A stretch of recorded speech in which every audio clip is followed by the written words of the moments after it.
Purpose statement. Our purpose is to create a spiritual community that recognizes that there is one presence and one power in the universe, God. Daily, we actively practice this spiritual truth. We open our heart space to each person to acknowledge one another as expressions of God. It is in each other that we see God.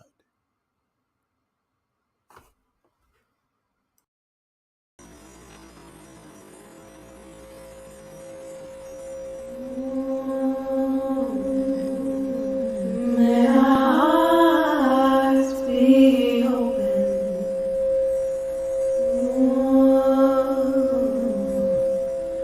May our hearts be open.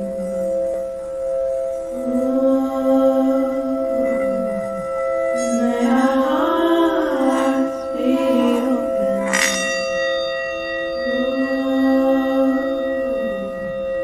May our hearts be open.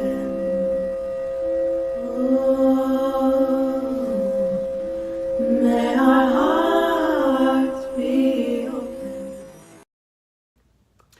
Good morning, everyone. I'd like to welcome you to today's Open Heart Spiritual Center virtual service. I want to thank you for joining us wherever you may be. If you're first time joining us, welcome, and we do hope to see you again, or you will join us again. And for all of our members, welcome home. I'd like to begin today with a breath in. Breathing this breath in, breathing it out, knowing that we are all divinely connected to one source. And for it doesn't matter what name you call it. And so I just give thanks for this time. I give thanks that we can allow ourselves to set aside whatever has come before this moment, to just let it go, let it go, let it go, and be present and awake and aware, and we're choosing right here and right now. And so I just give thanks to be present right here with each and every one of you, And just know that as we are here, that we allow ourselves to be open, to be free of all of that monkey mind or whatever that runs around in that track upstairs. To know that we have established a different gate, a guard at the gate of our thoughts. And right now we just allow ourselves to release any thoughts and to just take in the new. For this is a new moment. Each and every single moment is new. And we have the opportunity to remember and be reminded that in each new moment we birth new ideas, new thoughts, new ways, changing our thinking, and changing and transforming who we are. We have that opportunity to, when we get down on ourselves or any of those types of things, we have the opportunity to stop and take a breath and remember and remind ourselves that the source within us only wants our highest and best. We have the opportunity to know that and to experience it and to live it. And so I give thanks for this day, for all that have a part in this day, for the affirmative reading, the music, and the message. And so just allowing ourselves to be open and centered in this moment and in this time, and knowing that we may not be physically connected, we're virtually connected, and we're energetically connected. And as we're receiving through virtual and technology, knowing that that energy that we're receiving, we are also sending that out. And so be reminded here and now that the energy that we carry within ourselves, that we're also emitting that signal. And so let's be mindful of the signal that we're emitting, and let's just allow ourselves to emit a signal of love, of inspiration, of mindfulness, of joy, and of celebration. And so I call this time so very good. So very good. And know that it is already done. And so it is. Yeah. All right, here we go. All right. Okay. I ain't got my So remote. do you have to hold that or? Here we go. I'm not worried about tomorrow. Today I declare freedom from yesterday, mistakes of the past. Today all things are made brand new. And don't it feel good to know that all is well and just holding as it should. I can change my reality by changing my mind. Perfect peace, joy, and happiness.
That's it, y'all. She's done. All right.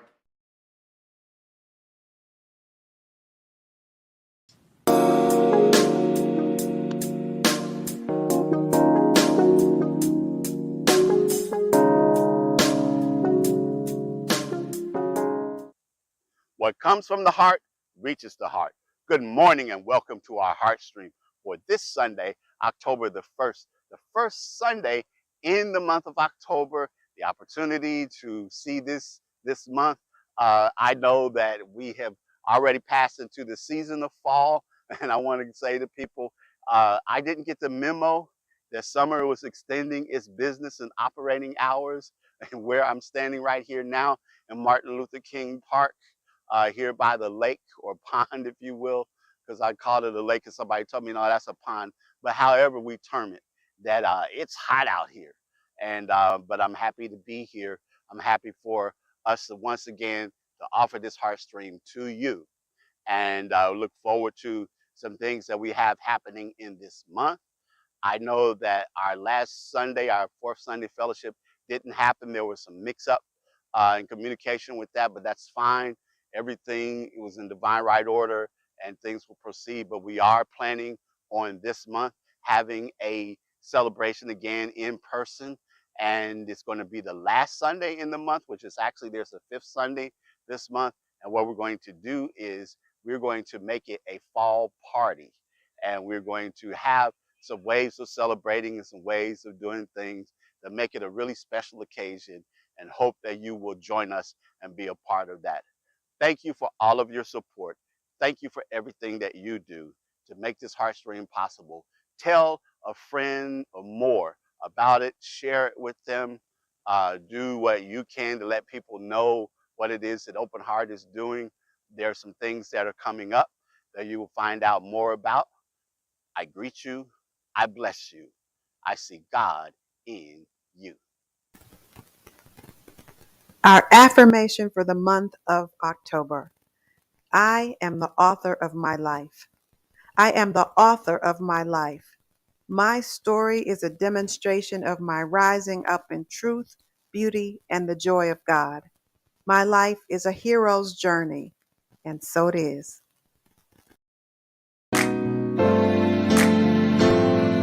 Today is a day like no other day.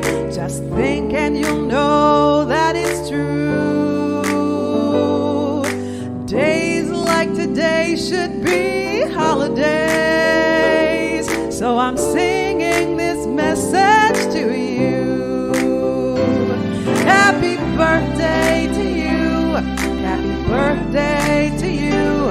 Happy birthday to you. Just have a happy day.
still some cry along the way. Walking through the sadness, For a world that needs to know love can take us higher. Reveal the way to greater love. Oh yeah. So the truth keeps telling me, Love's the only answer. and to all humanity, We can stay inspired. Reveal the way to greater love. so We let it, wash over us, we let it, make us kinder, we let it, make us better, we let it be. We let it, early in the morning, we let it, hold us together, we let it, now and forever, we let it be. We let the love wash over us. We let it be. We let the dawn wash over us. We let it be. We let the rain wash over us. We let it be. We let the peace wash over us. oh, we We let, oh, we let,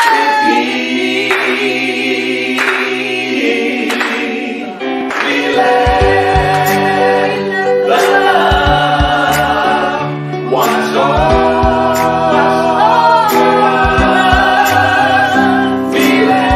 us. We let it be. we let the love wash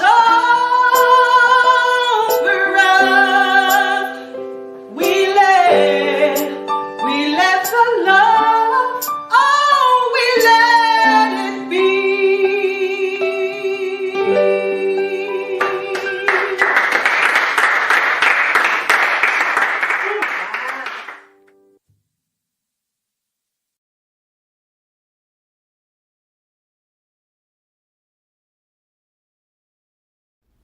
Hello, and welcome to the Open Heart Spiritual Center Heartstream. I'm Matt Thayer, and given this month's theme of prayer, I decided to share this bit that I've written about a life of prayer. So I've had a revelation with regards to a life of prayer. What is a life of prayer? Every breath I take, every word I speak or write, every action or inaction, they're all prayer. I don't have to set aside a time to speak to God in private, although I'd still highly recommend it, as Jesus did in Matthew. I can't help but pray. I'm already speaking to God and God to me simply by existing. I can't stop praying unless I'm dead. This is true for everyone. We're all living lives of prayer, whether we believe it or not, whether we want to or not. Our lives are a continuous prayer. So this brings us to an all-important question. What are you praying for? If your every action and every breath is a prayer, are you proud of what you're praying for? Are you giving into fear or doubt or ego? When you look into the face of your enemies, if you see them as enemies, you will act a certain way towards them. They will be something to be feared, defeated, or conquered. You will pray for the strength to overcome them. If, however, you see the face of God in your enemies, then you will act differently towards them. Either way, you're praying. What are you praying for? Are you praying for your identity as a particular gender, nationality, race, religion, or political party? Are you praying for your identity as a mother, father, son, daughter, coworker, boss, or friend? Are you praying for your mask that you wear as a social creature? Or are you praying for your true identity as a co-creator with God? Are you praying as if you are encountering God every moment of life? Because you are, in fact, encountering God in every single moment. Every photon hitting your retina, every sound wave hitting your ear, every push of electrons between your skin and your clothes, the air and the objects you touch, those are God speaking. Every thought you have, those are God speaking too. Your life is God speaking to itself. What is your prayer? Thank you. Once again, it's time for our announcements. Hope you will find out more about what's happening with our spiritual center. We're so glad that you have joined us today. At Open Heart, we believe in the power of affirmative prayer. Each and every individual and family you see represented here, we continue to pray for you. Our prayer team each morning remembers you, and we hold the space for you, as well as all of you who are a part of our Open Heart family. There are several ways to give to Open Heart: through our Cash App at OHSC901, online at OHSC901.com, or text the word GIVE to 615-422-4292. Coming very soon will be our Lessons from the Heart, where it will be an opportunity for you to learn more about our principles and the practices that we use here at Open Heart through video lessons that you'll be able to access at any time. Look forward to this learning opportunity for each and every one of you. Begin or continue your day with prayer through our daily affirmative prayer call every morning at 8 a.m. Central Time, 901-586-8755. Handsome Mothers Rwanda is having its concert brunch blast on October 15th from 11 to 1 at Memphis Made Brewery in the Edge. Hope Claiborne is a special musical guest, and the food is going to be provided by Big Bad Breakfast. Our own Carolyn Head is a board member, and she invites you to join them. You can purchase tickets through a link on our website.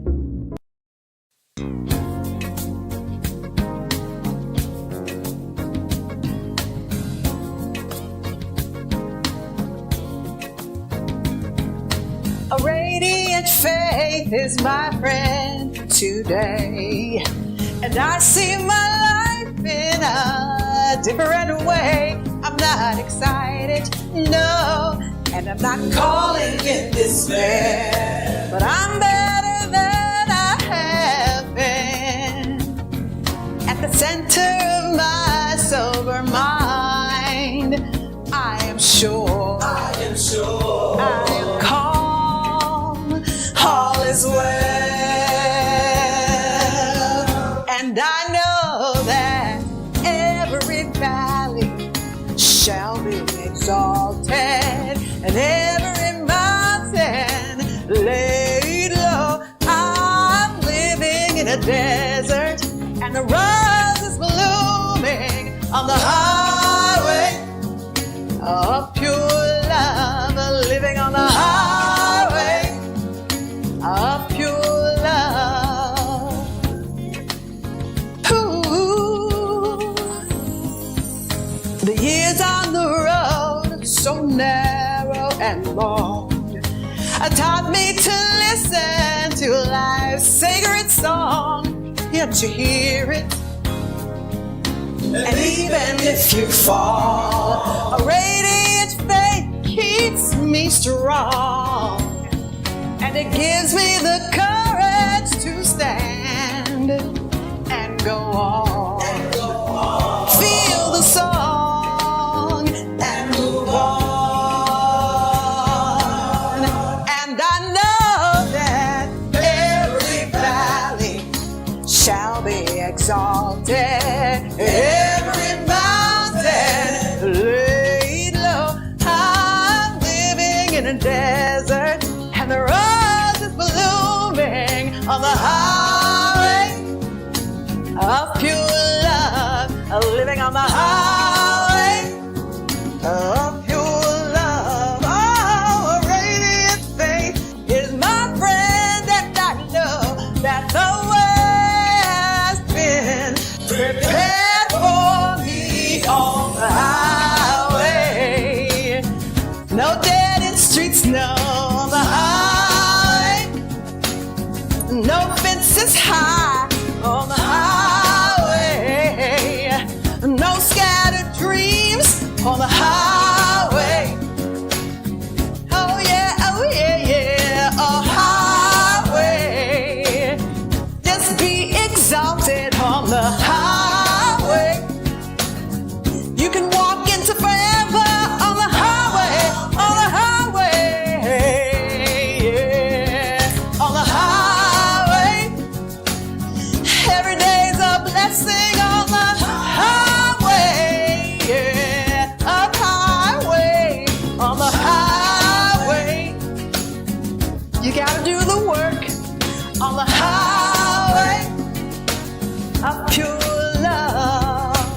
Every valley shall be exalted, and every mountain laid low. I'm living in the desert, and the rose is blooming on the highway of pure love, living on the highway of pure love. A radiant faith is my friend today. Ooh, living on the highway, living on the highway of pure love. I'm moving on the highway of pure love, living on the highway today.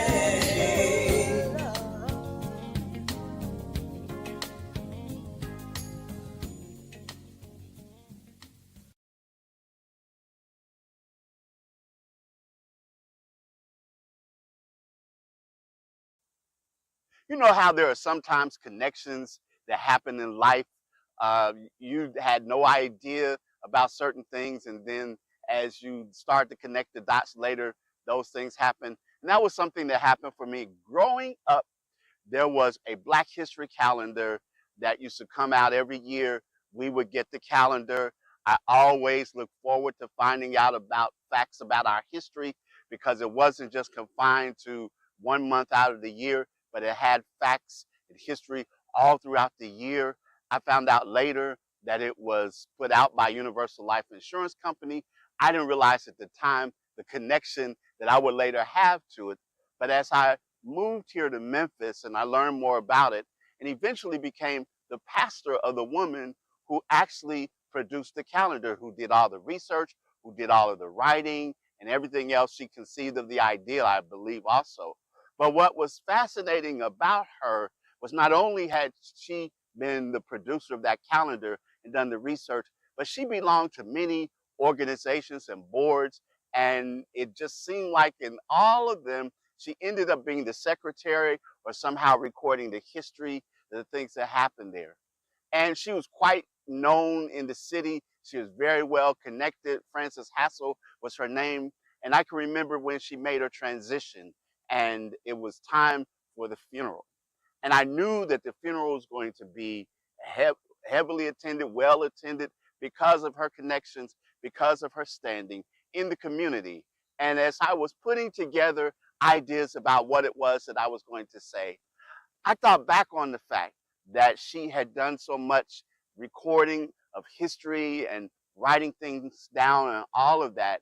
And I also thought about the fact of our ideas of heaven that people oftentimes have, you know, with the particular pearly gates, if you will, those kinds of narratives and stories that go around and you get to the pearly gates and you give an account of yourself in order to be allowed in and all of that. And I just sort of talked about and imagining that in her case, and I wasn't taking it literally, but in her case, that were she to get to a place like that and a point like that, that she would probably begin and start to tell her story and make her case. And they would say to her, no worry, no need. We know that when you were in the earthly realm, that you were the one that recorded a lot of things, that you were the ones who wrote down a lot of history and compiled history and all of that. But we know well of your record. The record speaks for you. Your story stands for you, and come on in. And so I titled the eulogy that day, "What Will the Record Say About You?" And as I thought about that some more, and I started doing some reading, preparing for this month's lessons, this month's messages, I ran across something by religious science minister Bob Luckin, who talked about writing your own life's book, your life as a book, your life as a story. And he shares ideas about what goes into writing a good book. And I'm going to use that as a catalyst for the messages this month.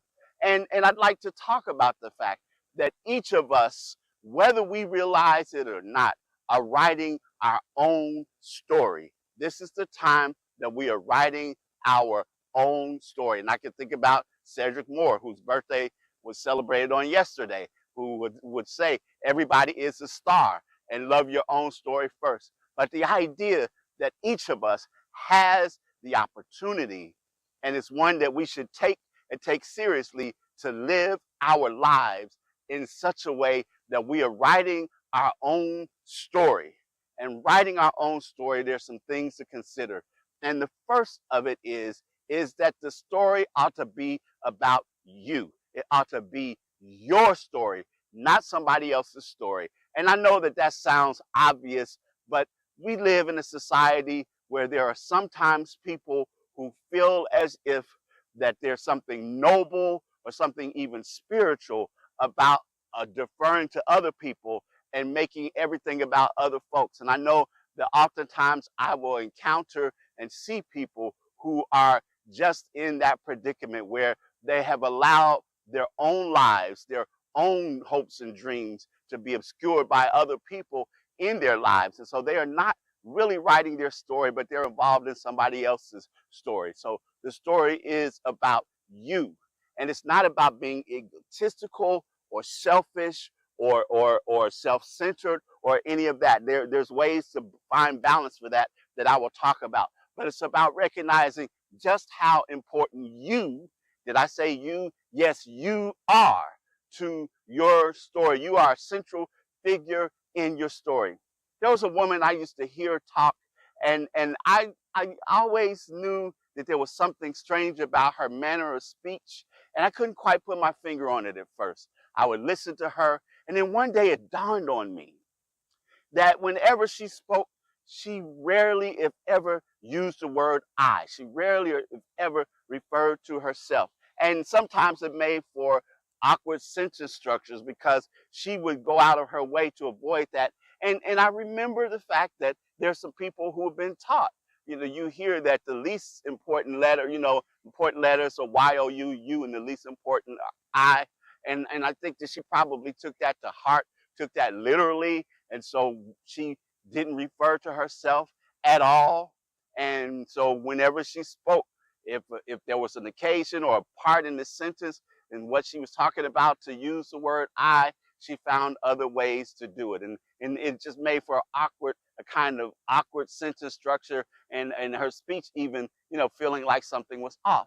And I don't think that that's ultimately what people are saying. But again, there's this idea that is somehow noble or even spiritual to put everybody else in front of you.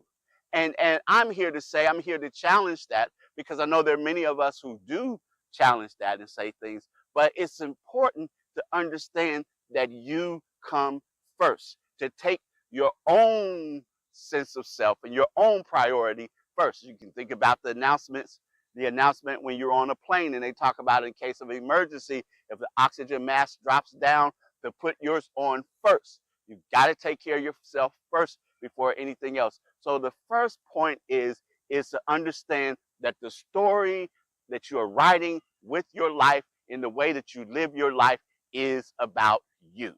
It is about you. And the second understanding is that without you, there is no story. Without you, there is no story. Maxwell Maltz, you've heard me talk about him. You've heard me talk about psycho-cybernetics. And a few months ago, I talked about it in a great deal. And I was saying that you continue teaching about psycho-cybernetics.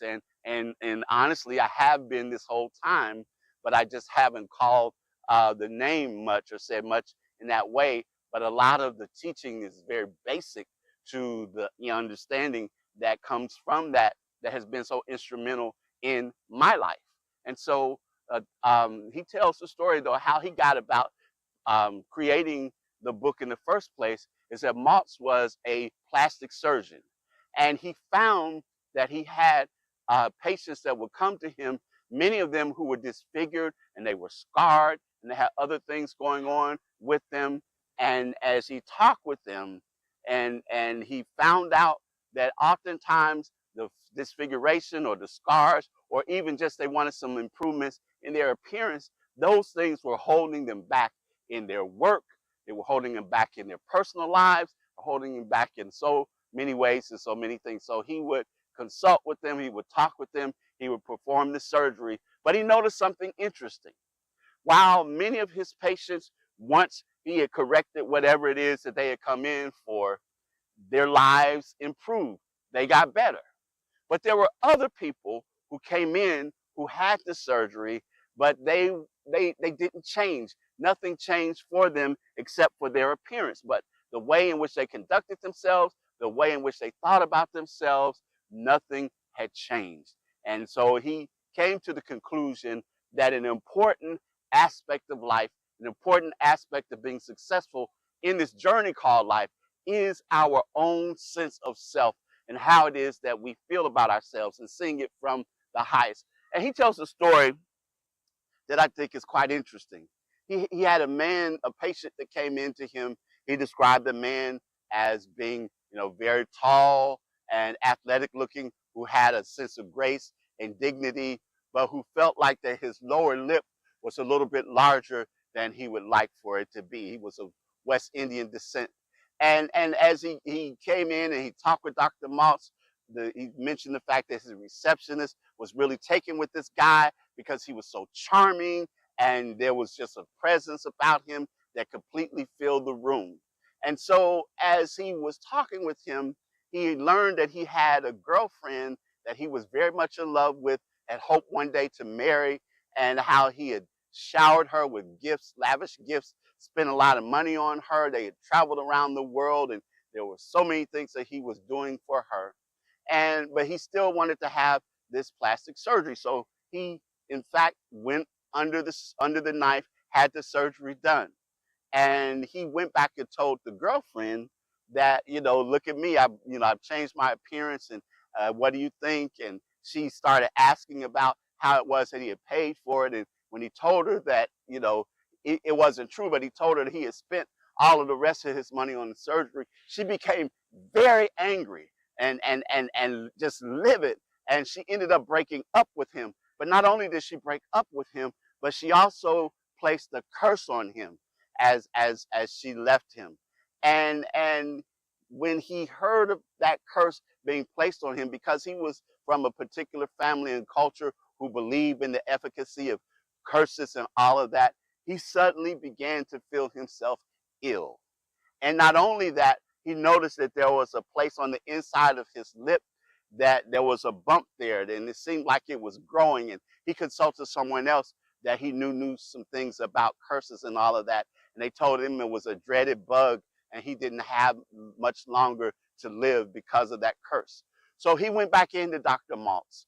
And as he did, Dr. Maltz said the first thing was that the receptionist, who had been so taken with this guy, who had, talked with him every time he came to the office, didn't even recognize him because his appearance had changed that much. He had aged, Maltz says, about 20 or 30 years. He was shrunken. He looked frail and fragile. He had lost weight. He was desperate as he came in. And so Dr. Maltz examined him. And when he looked at his lip, he realized that all what was happening in his lip was not some kind of dreaded bug. It was simply scar tissue. And as he took the time, he told him, I could take care of that in 5 minutes. So what he did was he actually exacted the scar tissue. He got rid of the scar tissue. And after that, the man was fine and he sent him on his way. He said a few months later, he received a letter in the mail. And when he opened the letter, he saw it was from the man that he had done that surgery on and then had corrected and gotten rid of the scar tissue. And as he looked at the letter, he saw in the letter there was a picture, and the man looked radiant in that picture. And he looked like his old self again. He had changed in just a few weeks, back from his frail and fragile self to his vibrant self again. And he even revealed in the letter that he actually had gotten married, not to the woman that had broken up with him, but he had gone back to his native country and went and found his high school girlfriend, his high school sweetheart, and had married her, and how happy they were and how vibrant they were. But when I tell this story, because I'm talking about the fact that very often we can allow outside influences when we don't make ourselves the center of our story and recognize without us, then there is no story. Then we get caught up in so many things, which brings me to my third and final point for this morning. And that is the fact that in order to have a vital and vibrant and interesting and rich story, that we have to add to the quality of our life, the quality of our story, every day in every way. Every day in every way we are adding to. As a matter of fact, I can think about Emily Couey's affirmation, every day in every way I'm getting better and better. It's a process of using the affirmations that we talk about so often, using affirmations such as that, using affirmations such as understanding that divine right order and divine right action take place in my life. And I always know what to do because it's always being revealed to me. Understanding that we make our default metaphysical so that when we look at situations and circumstances in our lives, we ask ourselves, what is the truth about this situation and in this situation? And what is the lesson that is coming? Not condemning ourselves, not pulling ourselves down, but lifting ourselves up, recognizing and realizing that we are connected to the one presence and power of the universe that is propelling us forward and guiding and directing us in all it is that we do. There are daily practices that we can do to enrich our lives. One of the things that I do without fail now, because I've practiced this so much that it has become just a part of me. Every night as I lie down in bed and as I'm in the process of going to sleep, I always find at least 3 things that I'm grateful for that have happened to me in that particular day. And before I let myself drift off, I bring to mind and bring to memory those 3 things. And I allow the good and the positive feelings and emotion and joy that I felt from those things to permeate me in that moment. So I'm setting, if you will, the stage for my next day. Because if I'm going to sleep in a positive manner, if I'm going to sleep without worrying about things, if I'm going to sleep with celebrating my victories, it means that as I get up the next day, the next morning, I've already got a head start, getting things ready, getting things going, recognizing that it's a day full of promise, potential, possibility, and opportunity. And it's little things like that that we can do. It's things like meditating. It's things like finding the good in life, even when there are other things that we sometimes don't think about. But a lot of times we can improve our own mood and our own sentiment if we just remember and take those things that are positive in our life and allow ourselves to live in those things. I know that there's a tendency, because I get caught up in it, to find oftentimes looking for the negative stuff that is happening, looking for the negative things that people are saying. But if we just make a shift and we move ourselves into a positive realm, into a positive frame of mind, as we understand that we are a part of a universe that has our back, that is kindly, as Morton Kelsey, his definition of faith is believing in the universe that is kindly intentioned toward us, that as we do those things, things begin to happen for us. Things begin to unfold because we set the stage. We allow that to unfold for us. We allow those things to occur. And as we do, they begin to happen. I think it's vitally important that you remember that. I think it's vitally important that as I talk about writing your story, writing the book of your life. And I know that Gladys Knight was saying if anyone should ever write my life story, for whatever reason there might be, I'm not depending on anybody else to write my own life story. I'm writing my life story right here and right now, living my best life, understanding my connection with the divine, understanding how it expresses through me each and every day, in every way, and in every day, in every way. I am better and better and better. And the fact of it is, and the good news about it is, so can you. It's your story. How will you write it? How will you allow it to unfold? How will you live it?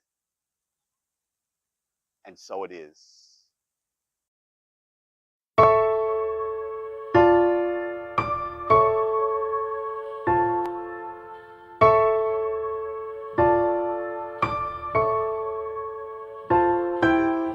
I am a child of this universe. The ocean dances at my feet. The wind plays a melody through my hair. I am loved at every turn. I am kissed by Mother. I am a child of this universe. The sun warms me in its embrace. The stars have a light for me in the sky. I am honored by all life. I am held by Father Time. Every blade of grass, every shaking leaf on the tree, every mountain top sings of the glory of God moving through me, moving through you. Oh.